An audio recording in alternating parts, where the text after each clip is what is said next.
我存在嘛，我必须有自己有我自己存在的感觉。如果我都没有我存在的感觉了，我觉得也挺难受的。还这个小我，他还是有他存在的立场，他至少在当下的这个阶段上来说，他是人的本能，对吧？人无法去改变自己的本能。嗯，对。那上一期刚刚聊到哪儿来了？好像聊到永生的问题，灵魂再给你100年，就像那个康熙一样的，向天再借500年。人类后面慢慢的让你的细胞衰老减缓，你可能不是说你以一副老迈的身体步入你剩下的100年，你有可能是以一个非常健康甚至还不错的身体。就像他说的，只是技术如果能满足，我不用我的身体，我直接嫁接到别的身体或者别的生命体，就是这样去延缓我的生命。但是具体拿这段延续的生命，你既然找了他借了，那你还是得有所作为吧，就像你或者说你肯定有个目的吧。你不是说我就想活久一点，这个也太，我不知道你们怎么看。我觉得就是你说活着一定要找个目的，我觉得怎么说呢，其实也是陷入到一种存在焦虑里边去了。包括你说那个这个向谁去借，我觉得就是造物主他并不是一个像人一样的有形的一个存在，他其实更像是一种就是规则演化出来的，给人一种他好像很聪明很有意识的感觉。就像是我们现在人类，他其实你说人类很聪明，然后发明了很多东西，但其实人类他如果从进化的角度来讲的话，人类的这些智慧还有就是人的这些聪明，它其实也是从一些这些单细胞生物，然后一些简单的这种规则演化出来的这种复杂性。我觉得这种观点它跟灵魂存在它其实并不矛盾，就是物质层面或者说我们这个三维世界的这些进化演变，它其实它跟其他维度它是配套的，它是彼此关联的。你说非要给人类找一个目的，我觉得这个太难了，或者说几乎不可达到啊。要找到目的的话，你首先要定义什么是有意义的事情，什么是高价值的事情。其实这个就很难定义，或者说几乎就有了分别心了，对吧？就有了分别心了。那所谓的目的，为人民服务也好，或者说为中华之崛起而读书也好，或者是说那个要光宗耀祖也好，那都是就是这一套这个体系，它为了它的目的而洗脑，给我们编造出来的某种目的。说的挺好一点，我觉得我目前还是有一点点存在焦虑的，就是那种假如让我完全出世，完全看破了这些，看破红尘，对吧？对，完全那个，我觉得我还没有修到那个程度。我觉得就像那个，就像佛家说的一句话，就是你可能还是对这个游戏有所眷恋，当然我觉得最后肯定还是会解脱。就是这样说的，就是最后你还是会回到那个就是灵魂的层面，就是你回到更高维的东西去，就是你不再是就是相当于就是怎么说呢？既然说的是单细胞，我往多细胞去发展，我觉得多细胞肯定是更高维的一个生命体的形式，对，而且相当于我们对于小孩子是18岁之前称为小孩子，18岁以后称为成年人。它只是一个那个阶段的认知而已。有可能你到了200年的生命体以后，你的那个认知发生了变化，然后你的整个生命体验也发生变化。你再去站在我这个角度去考虑那个时代的时候，我觉得完全无法去，就是两个不同的东西，你没办法去比较。然后有可能就像你们说的，就是在那个阶段上来说，真的没有目的，就是我是特别，我存在就是目的，然后我特别能够安放在我存在的每一刻里，我都感到喜悦，我都感到开心，我都能去为这个世界爱去付出，对吧？就像你有可能人本来就不存在的，人本来就是这个造物主造出的一种形式，我只是当下有这么一个看似存在的虚幻的东西，但是我觉得人在往那个文明也好，人也好，都在往那个方向发展。但是在当下来说，我觉得还是有小我的存在，就是还是有那个目的的一种追求。如果你让我完全没有目的放下的东西，我会觉得我会觉得很空啊。Neo，你是怎么想的？就是对于绝大多数人来说，你如果让他破除这种存在焦虑，放下这种目的性，他可能会转向到这种虚无主义，然后不知道干什么，或者就像刚才那个 Cloud 讲，就是如果一个人完全跟社会脱节，不跟人交往，然后独处很长时间，可能这个精神都会有一些异常，然后就是会出现很多精神上的一些不好的这种现象。其实这个绝大多数人都有，包括空虚感啊，或者说是脱离人群之后产生的这种焦虑，或者说你随便在街上找一个人，你让他去坐下来不要刷手机，待几分钟，他可能都会感觉到焦虑。我觉得怎么说呢？你选择其实最终的目的是让你消除掉你存在的这种焦虑感。消除掉这些焦虑和恐惧之后呢，你可以解放你的大脑，然后解放你的双手，去更好的去做事情，或者说做你想做的事儿，而不是说让你什么都不干，然后每天感觉到很虚无、很空虚，无事可做，并不是这样的。最终目的是为了解除掉你的焦虑感，还有你的恐惧感。你只有解除掉这种根深蒂固的焦虑和恐惧之后，你再比如说你入世做任何事情，你都会更加的得心应手，更加的发挥全力。我觉得就是不管是你入世做事儿还是出世做事儿，你都会做得更好。这个世界它是一个游戏，这个游戏玩得好的人，不仅是俗世生活的这个游戏，还是灵魂修行的这个层面。我觉得玩得好的人都是那种能够消除掉这些焦虑和恐惧的人，就是焦虑和恐惧，它会遏制你的行动能力，然后也会遏制你的想法和大脑。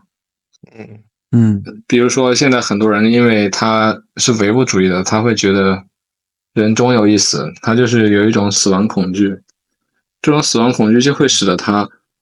做任何事情都会焦虑时间，或者焦虑人生的意义，或者说这辈子是不是就完蛋了，你懂吧？这些焦虑的东西，它对个人的发展，或者说对他灵魂的成长是非常不利的。不是说消除掉目的性就是让人陷入到虚无主义当中去，而是消除掉这些焦虑感之后，消除掉这些恐惧感之后，人可以更好的去做事情，或者说灵魂可以更好的去成长。我就说，至于你要做什么，或者说你灵魂想要向哪个方向成长，这个其实是你自由选择的事情。就是像你刚刚说的这些嘛，它其实就是跟《心经》里面的那一段话就是不谋而同。他说：“心无挂碍，无挂碍故，无有恐怖，远离颠倒梦想，究竟涅槃。”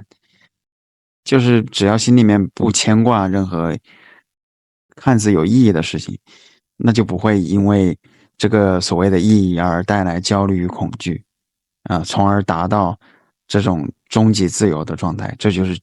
所谓的究竟涅槃嘛。对，这些东西都是相通的，都相通的。对。所以我想问一下 Cloud， 你不是还读了很多其他的佛经吗？然后像那个之前说的爱，它其实是振动的频率，然后佛经的话它也有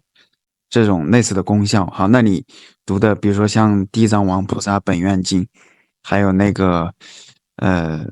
还有法华经吧，还是不对，延华经，还是就是像那些经文的话，有没有什么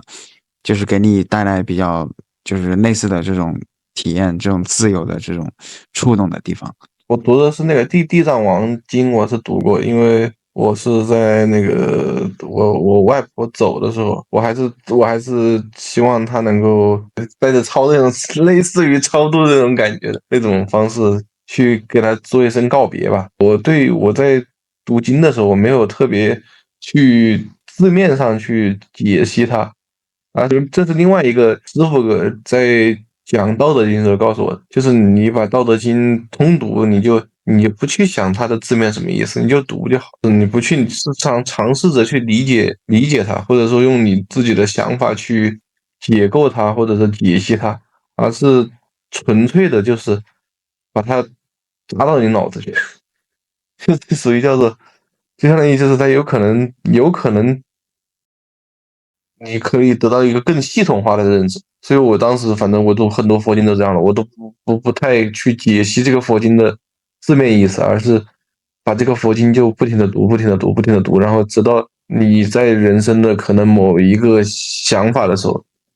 你它只会把你朝一个正常的频率给调，我是这么感觉。就包括你说的那个地藏王菩萨经也好，包括像是法华经也好，还有包括各种各样的那些佛经也好，其实它多多少少它是一种呃，我把它当做一种音乐，就相当于就是它是某种对，它是某种你人生的，就相当于一种你可以理解成一种基频嘛，就相当于就是最基础的那个频率。你如果不停的去调这个频率，把那个基频调好了，你上面再去做地基搭的这些东西就比较好。如果说你因为人生的很多的遇到的，就像说社会里遇到的很多事情不好，就各种各样的遭遇，对吧？然后你可能从不理解到感到压抑，或者说感到愤怒，或者说感到焦虑，或者感到恐惧也好，包括这些东西也好，这些都是情绪，都会给你的人生带来一个频率。如果在你的生命里有一个很好的音乐或者很好的一个基频，它能帮你去就相当于能帮你扛住这些不好的东西，是不是你的生命会更自由？所以我对这些佛经的概念，我不是带着一种我一定要把它搞懂的想法，而是我觉得就是接受它。我觉得它就是一个音乐，就是相当于就是一个，我就是纯粹的喜欢它就可以了。不知道你们怎么有对这种想法有没有一种看法？我不知道。你有你对佛经有啥看法？还是先跟这个 Cloud 回应一下吧。我觉得他说的这种，只读，然后不求甚解嘛。对，不求甚解，然后把它当做一种音乐去欣赏，或者说一遍一遍的去聆听它，然后等待它自然的去开花结果。我觉得这种做法其实是非常像是那个之前讲的那个催眠的那种意识植入，挺像的。就是催眠也是这样的，就是在给一个人做催眠的时候，就是在不断的重复一些口令。一些提前设想好的语言编程的一些话术。我觉得，如果你选择一个好的经，一个非常有正能量或者说非常积极的经的话，我觉得它对人的改善确实是肯定是立竿见影的。就是因为它比你通过那种解构开来读，它效果更好，因为它其实是从潜意识的比较深的层次去着手的。对，它是入经、入脑、入魂。对对对，它这种入魂或者进入到很深的意识层级，所以它的效果更好，然后更透彻。但前提是你要选择一部好的经，因为我不知道哪些经是好的经，因为我读的经太少了。怎么说呢？还是要就是好好甄别这些经的好坏吧。在你开始大量的灌输各类经文的时候，你最好还是要做好看门人这个角色。到底你觉得哪些经是频率比较高的，或者说对你就是实践上比较有帮助的？你刚才不说过嘛，心经嘛，我觉得心经肯定是最方便的品，就相当于之前我也看过一些就是 B 站上有一些师傅啊，就是在上面做一些分享，对于佛教的科普来说也挺好的。所有的经其实它的利益都是基于佛陀的这个开示嘛，对吧？相当于就是不同人听到不同的话，有的人可能听到话以后把它继承了心经，有的人把它继承了各种各样的经典，给它命了个名而已。我的感觉是这样，但是你说怎么去判断经典到底哪个经是好，哪个经是坏？那你在听完这个经，或者说你在长期沾染这个经的这个感觉的时候，你是觉得它让你的心更开放了，还是或者更流动感？我不知道你们能不能理解这个就是你的人是流动的这种感觉。这时候你这样的经典，我觉得多多少少跟你的能量是相称。如果你接触了一段时间，你觉得这个经典好像没有什么太大的给我生活带来实际的变化，或者说我下个月还是这样的，明年还是这样的，我甚至读了这个经典，老夫我就像很多的那些寺庙里的那些，可能每天都在读，每天都在念，但是念完以后好像也没有什么变化，因为它并没有入心入脑入魂，它只是对。那我觉得这样的经典可能它哪怕再好，它可能跟你都不是很搭，至少跟你不搭，对吧？你不知道它坏或者不好或者什么之类的。我觉得真正的好的经典就是最后修成了你的某种内功，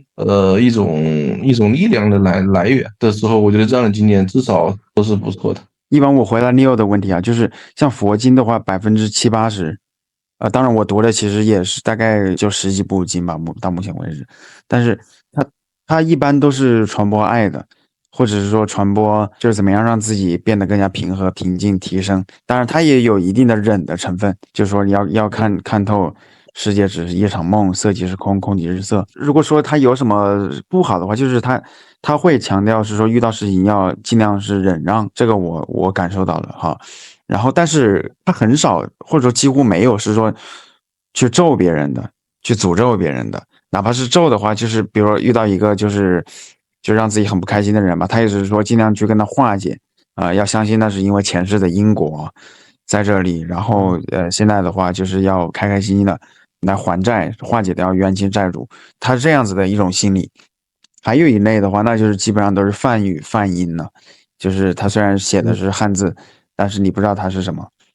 但是像有的话，它那个韵律嘛，就是你读下来之后，哎，很押韵，就是心里面很舒服。